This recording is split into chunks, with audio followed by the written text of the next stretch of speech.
Judiciary में भ्रष्टाचार और एनसीईआरटी विवाद। आप जानते ही हैं कि भारत का लोकतंत्र जो है वो 3 प्रमुख स्तंभों यानी विधायिका, कार्यपालिका और न्यायपालिका पर आधारित है। इनमें न्यायपालिका को सबसे विश्वसनीय और स्वतंत्र संस्था माना जाता है, जिसका मुख्य कार्य संविधान की रक्षा करना और नागरिकों को न्याय दिलाना है। परंतु समय समय पर न्यायपालिका से जुड़े कुछ मुद्दे, विशेषकर भ्रष्टाचार और पारदर्शिता की कमी को लेकर बहस होती ही रहती है। अभी हाल ही में इसी विषय से जुड़ा एनसीईआरटी पाठ्यक्रम विवाद राष्ट्रीय चर्चा का विषय बन गया।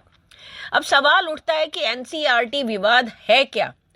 असल में एनसीईआरटी की कक्षा 8 की सामाजिक विज्ञान की नई पुस्तक में एक अध्याय था, the role of the judiciary in our society. इसमें उल्लेख किया गया है कि भ्रष्टाचार, लंबित मुकदमों का भारी बोझ और न्यायाधीशों की पर्याप्त संख्या की कमी न्यायिक प्रणाली के सामने आने वाली चुनौतियों में से है।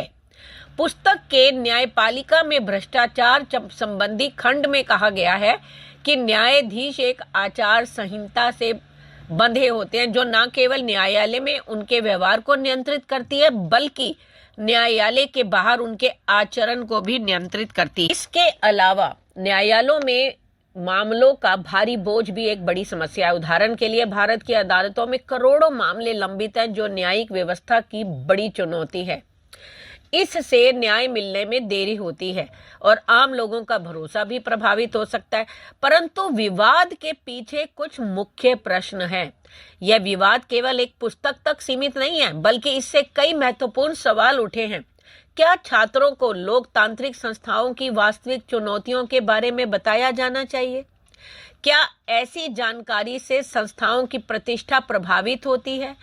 शिक्षा में आलोचनात्मक सोच और संस्थागत सम्मान के बीच संतुलन कैसे रखा जाए?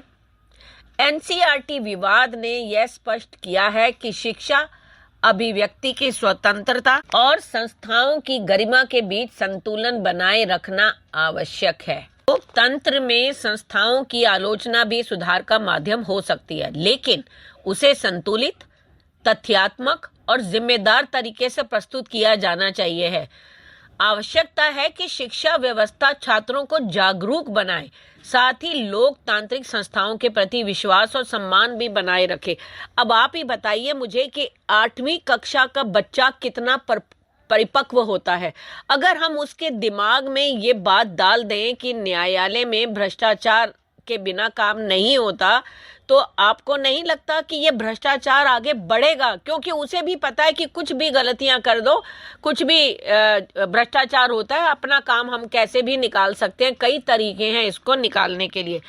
और जो भारत है, वहां आलोचकों का तर्क है कि न्यायपालिका में जवाबदेही की कमी है। न्यायाधीशों की नियुक्ति की कॉलेजियम प्रणाली को लेकर भी प्रश्न उठते हैं और इसमें पारदर्शिता पर्याप्त नहीं है। न्यायाधीशों के खिलाफ शिकायतों की जांच का स्पष्ट और प्रभावी व्यवस्था भी सीमित है। परिणाम स्वरूप यदि भ्रष्टाचार या अनियमितता के आरोप लगते हैं तो उन पर कार्रवाई कठिन हो जाती है। और अगर ये बात बच्चे के दिमाग में बैठ जाए तो आप समझिए कि उसका समझने का जो लेवल है वो कहां जाएगा। हालांकि यह भी ध्यान देना आवश्यक होता है कि अधिकांश न्यायाधीश ईमानदारी से कार्य करते हैं और कई ऐतिहासिक फैसलों के माध्यम से न्यायपालिका ने नागरिक अधिकारों की रक्षा भी की है। ये बातें उन्हें क्यों नहीं बताई जाती? भ्रष्टाचार तो किस जगह नहीं है और किस देश में नहीं है, लेकिन इतने बड़े देश में अगर कोई 1-2 किस्सा किसी जगह होता भी है तो उससे आप एक पूरी संस्था को बदनाम नहीं कर सकते। इसी विवाद को लेकर सीजेआई ने स्वतः संज्ञान लिया है और कहा है, मैं किसी को भी संस्था को बदनाम करने की अनुमति नहीं दूंगा। कानून अपना काम करेगा। संस्था के प्रमुख के रूप में मैंने अपना कर्तव्य निभाया है और मैंने संज्ञान लिया है। यह एक सोची समझी चाल प्रतीत होती है। मैं ज्यादा कुछ नहीं कहूंगा।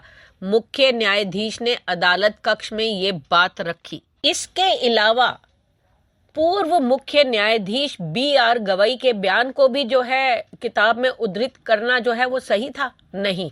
यह भी बताया गया कि वर्तमान मुख्य न्यायाधीश ने इस पर नाराजगी जताई है। यह मामला तब और भी गंभीर हो गया जब सुप्रीम कोर्ट ने इस विषय पर गंभीर चिंता जताई। कोर्ट ने कहा, इस संदर्भ में न्यायपालिका के सदस्य, खासकर हाई कोर्ट के जज, आहत और चिंतित हैं। और इसमें क्या चीज लिखी गई? किताब में लिखा है कि न्यायाधीश जो हैं वो आचार संहिता के से बंधे होते हैं और शिकायतों के लिए CP ग्राम्स जैसी व्यवस्था मौजूद है। साथ ही पारदर्शिता और तकनीक के जरिए जो है सुधार की कोशिशों का भी जिक्र था।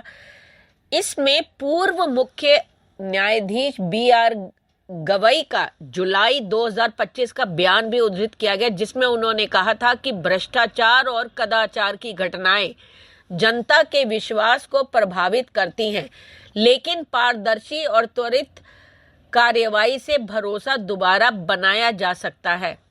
हम शिक्षकों को कम से कम बच्चों के दिमाग में इस बात को बैठने नहीं देना है कि न्यायपालिका में भ्रष्टाचार जो है उसका कार्य ज़्यादा मायने रखता है। नहीं, हमें ये बताना ज़रूरी है कि बच्चे जो है उसका सम्मान करें और लोकतंत्र को मजबूत करने के लिए सही दिशा में आगे बढ़ना होगा और सही सोच रखनी होगी।